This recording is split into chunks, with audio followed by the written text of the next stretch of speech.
Saran sih sebenarnya sebelum kita jauh ngomong ke Matic, mending cek ke mounting dulu, misalnya.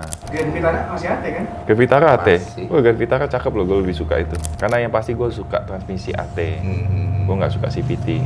Ya kan selera ya? Selera. Oh.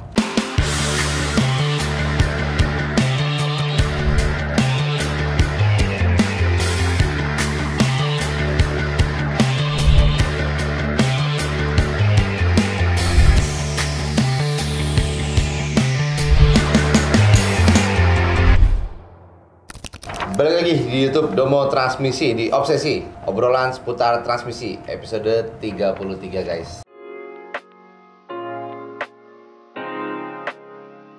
Seperti biasa bersama saya Arya dan Bapak Supervisor kita, Bapak Freddy. Gimana kok perjalanannya kok dari Vietnam kok? Asik, enak. Asik ya.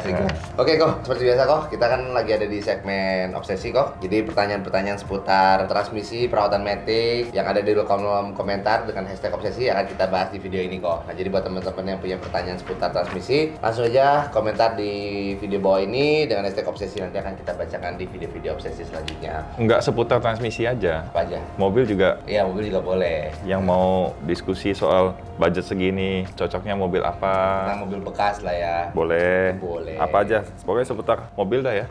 Seputar mobil hajar ya kan. Motor enggak kan? Motor enggak dong. Masa kita bahas CVT motor. Beda bengkel. Oke. Tanpa berlama-lama lagi mau langsung mulai aja kok. Oke. Pertama dari @bomarinaldi Sangaji, hashtag Obsesi. Nanya kok dan Kang. Anjir Kang Arya. Lu Kang. Bisa tahu Kang ya? Tahu gue dari Bogor ya. X-Trail T31 2,5 tahun 2009 CVT. Dari N ke D atau dari N ke R ada nyentak sedikit, tapi nggak ada bunyi jeduk, cuma pas jalan normal aja. Itu gimana kok? Ada perawatan yang disarankannya apa? Thank you kok. Dulu juga pernah ada yang datang kan, keluhannya hampir sama. Masuk D agak sedikit goyang gitu mobilnya. Begitu juga masuk R juga agak sedikit goyang. Saran sih sebenarnya sebelum kita jauh ngomong ke Matic, mending cek ke mounting dulu, misalnya. Atau cek juga di as rodanya, ya kan? Bisa jadi karena di situ. Kalau ditanya perawatan yang disarankan apa ya tadi pengecekan dulu di mounting, kalau nggak di as roda. Kalau di situ oke, bisa coba juga Matic Jet Clean. Walaupun Matic Jet Clean itu nggak bisa 100% pasti sembuh ya, tapi kan layak dicoba gitu. Siapa tahu kan karena memang body valve-nya kotor kan. Sama filter ganti, oli Matic juga mesti yang bagus. Kalau X-Trail ini kan problemnya biasa panas. Kalau udah panas, loyo dia. Loyo. Matic-nya. Oh, Matic-nya. Next ya kok ya. Dari Dimas Pangesti K3T. Hashtag Obsesi. Kok kenapa mobil kalian tidak kuat tanjakan? Dari generasi pertama tahun 2016 sampai terbaru 2024. Terima kasih Bapak Arya dan Ko Freddy, sehat selalu, amin. Anjay, gue dipanggil Bapak. Gimana ya, Calia? Dual VVTi, mesin 1,2. Ini mobil kan cc-nya kecil, Iya, ya kan? Kecil. Terus seaternya 3 baris. Kalau diisi banyak orang, pasti nggak kuat lah nanjak, ya kan? Banyak orang atau banyak muatan pasti nggak kuat. Contoh aja deh, gue R3 1,4. Kalau ketemu tanjakan, isi banyak orang, ya nggak kuat, apalagi 1,2 gitu loh. Iya. Lagian dual VVTi ini kan fitur yang dikeluarin oleh pabrik kan, supaya bensinnya lebih hemat. Nah logikanya gimana coba? Udah cc kecil, bensin mau diiritin, terus butuh tenaga gede yang nggak mungkin. Tenaga nggak mungkin bisa gede. Jadi memang udah bawaan lahir udah nggak gitu kuat lah kalau tanjakan. Kalau dengan catatan kalau isinya banyak orang, ya kan? Kalau isi 1-2 orang harusnya Masih kuat lahap-lahap harusnya. aja lah. Masih aman. Disikat aja tanjakan mah masih oke. Yang pasti mesti ambil ancang-ancang lah. Iya, nggak bisa dadakan kalau mobil kayak gini mah. Oh, mau nanya dong, itu berlaku untuk Matic dan manual atau hanya salah satu kok? Kayak dua-duanya deh. Sama dua-duanya. Dua-duanya sama. Karena gue R3 manual pun gue pernah bawa isi banyak orang ya, isi 6 orang. Nanjakan itu nggak kuat loh. Dari gigi 2 tuh kalau kita kurang pas ambil ancang-ancangnya. Karena misalnya jalan lagi nggak gitu lancar misalnya. Otomatis misalnya sempet agak berhenti deh, kita pindah ke 1. Itu udah mulai berat ya. Cuma memang udah bawaan lah ini. Iya, udah kuat dia bapain. Oke, lanjut. Next ya kok ya. Dari Rido Saputra, hashtag Obsesi. Tolong bahas Matic CR-V Gen 4 kok. Terima kasih dan sukses selalu. Wah ini mah. CR-V Gen 4. Ini sama dengan CR-V Gen 3. Transmisinya 5 speed kan. Nggak bisa diapa-apain. Maksudnya dalam artian cuma bisa perawatan ganti oli Matic. Karena filter ditanam ya kan. Kalau ngomong awet sebenarnya ini awet. Cuman yang paling kalau udah problem biasanya karena efek sebelumnya oli maticnya lama nggak ganti. Terus nanti dia buat jadi karet, seal, piston itu jadi kaku. Nah itu udah mulai muncul nanti masalah. Tapi itu kan biasanya histori dari sebelum-sebelumnya yang lama nggak ganti oli. Panas, jadi dia piston cepet kaku, seal cepet kaku. Itu udah problem yang mau tak mau kan mesti bongkar. Cuma kalau untuk perawatan hanya bisa ganti oli matic. Biasanya yang sering ada problem lagi solenoidnya. Solenoid tapi ada beberapa kasus memang misalnya kabelnya putus doang. Problemnya itu sih, cuma kalau ngomong awet ya awet-awet aja. Sampai 300 ribuan kilo kan ada juga yang datang ke sini baru problem gitu. Tapi yang pasti sama dengan Gen 3 deh. Mesin pun masih sama. Cukup ya kok ya? Cukup lah. Next ya kok ya? Yuk. Dari @balianrocker, hashtag obsesi. Untuk bantu AT jalan turunan, bantu engine brake turun ke D3 atau D2 aman kak? Aman. Aman. Dah. Gak usah basa-basi, udah aman ini mah intinya. Ya justru untuk ya ada menu itu memang fungsinya untuk itu. Dah.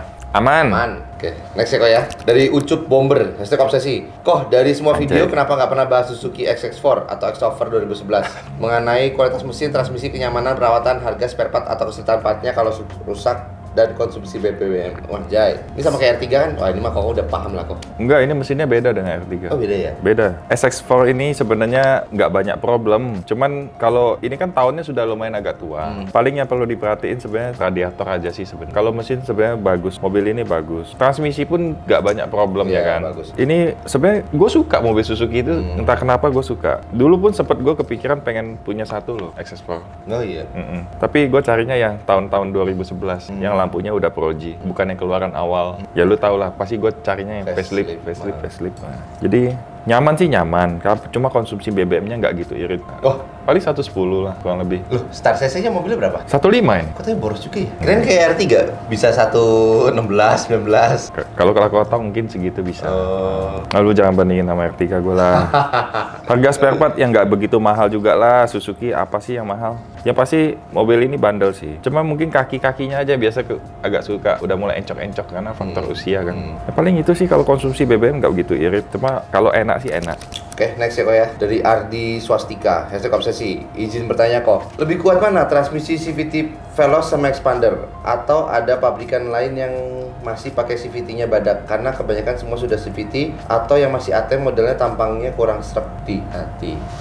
Apa ya, di CVT kan Veloz kan? Iya, sama Expander. Expander pun yang baru sudah CVT. Expander yang CVT kan sama dengan Sienta, Yaris. Kalau ngomong problem, nggak begitu banyak juga kan problem. Karena mobilnya masih muda semua kok. Iya. Mobilnya masih muda semua. Kalau mobil masih muda kita belum bisa ngasih tahu, oh ini mobilnya bagus nih, mobilnya ini. Ibaratnya kalau belum ketahuan aja ini penyakit mobilnya apa gitu kan. Nanti tunggu sekian tahun ya. Iya, tunggu sekian tahun. Mungkin kita ambil contoh Wuling. Iya. Wuling rata-rata 2019, 2020. Berarti kan udah jalan 5 tahun nih hampir nih. Udah mulai muncul kan problem-problem ya. Tunggu 5 tahun lah, baru di situ nanti kelihatan kan kualitas mobilnya itu gimana. Kalau masih di bawah 5 tahun itu mobil masih aman lah ya kan. Cuman 5 tahun lebih baru. Nggak tahu ya, kalau Veloz kita juga CVT kan belum ada bongkar kita di sini. Expander CVT juga pernah nggak? Belum kan? Yang AT yang ganti solenoid ada. AT. Terus kalau Sienta CVT memang Sienta pernah. Yaris CVT juga pernah. Iya. Tapi kalau di Expander kita belum. Iya. Tapi basicnya sama dengan Sienta, ya kan Expander kan. Dibilang banyak problem, enggak juga. Ya mungkin karena tahunnya masih muda. Iya. Paling nunggu dulu. Nanti 2030 lah kita bahas ya. Anjing masih lama banget. Lama amat mesti 2030 baru kita bahas. Dah, gak ada lagi ya, ini cukup kok. Ya, kalau dilihat kan memang tampangnya kurang serg di hati kalau mau yang masih AT. Yang masih AT apa ras ya? Ras ya. Terus apa XL7? XL7 tapi cakep juga sih. Grand Vitara masih AT kan? Grand Vitara AT. Masih. Oh, Grand Vitara cakep loh, gue lebih suka itu. Jadi mini kan, Grand Vitara jadi agak mini. Iyalah, dia kan head to head sama HR-V. Ya kan tadinya Grand Vitara kan gede banget kan. Terus sekarang yang keluar udah agak kecilan kan. Ya dulu kan mesin 2000 sama 2,4. Oh, sekarang udah 1,5 ya? Nah, iya. Oh iya. Tapi cakep loh. Kalau gue lebih pilih itu sih dibanding HR-V. Anjay. Bukan karena gue Suzuki lovers ya, tapi kalau lihat model, fitur dan lain-lain. Karena yang pasti gue suka transmisi AT. Gue nggak suka CVT. Ya kan selera ya? Selera. Oh. Tapi nggak tahu kenapa ya, kalau Honda tuh memang dia bagus di model sih. Entah itu di motor, di mobil. Honda tuh kayaknya kalau masalah desain mobil itu, desain luarnya itu manis-manis kalau buat aku ya. Desain Honda luarnya. yang lama gue setuju, gue suka. Memang desainnya kalau misalnya kita compare Civic lama deh sama yang Toyota misalnya, Corolla misalnya. Kalau nggak dapet, kan Corolla gue kalah gue lebih sering Honda. Iya. Tapi memang dulu gue build quality-nya memang juga bagus. Kalau sekarang pasti keluhannya kan Honda kan berisiknya masuk segala macam gitu-gitu. Karena mungkin materialnya udah jauh, udah beda. Udah lah cukup paling itu aja kok ya untuk video kali ini kok. Kita lanjut di Kita obsesi. lanjut di episode obsesi 34 berarti next ya. Oke, jadi buat teman-teman yang punya pertanyaan seputar transmisi mobil apapun itu, komen tulis saja di video YouTube bawah ini. Komentar. Komentar ya maksudnya. Ngeblank. Ngobrolin dengan hashtag obsesi, jadi akan kita bahas di video obsesi selanjutnya. Dan buat teman-teman juga yang tinggal di daerah sekitar Kelapa Gading, Jabodetabek, langsung aja datang ke Domo Transmisi Pusat karena ada gua dan Ko Freddy yang akan membantu masalah mobil kalian. Nah, terus buat yang tinggal di daerah Bintaro ada Domo Transmisi Bintaro ya kok. Dan di Lontar, Surabaya, Jawa Timur itu juga ada Domo Transmisi Lontar. Dan next akhir bulan ya, tanggal 30, gua dan Ko Freddy ada di Domo Transmisi Pada Larang. Nanti tanggal 30 kita ke sana. Iya, kita main ke sana. Oke, paling itu aja untuk video kali ini ya kok ya. Untuk Bintaro juga kadang kita ke sana. Iya, Bintaro kadang-kadang juga ke sana. Karena masih dekat ya. Iya, dari masih sini. gampang datangnya. Paling itu aja untuk Itu video aja. kali ini. Domo Transmisi. Dokternya Matic.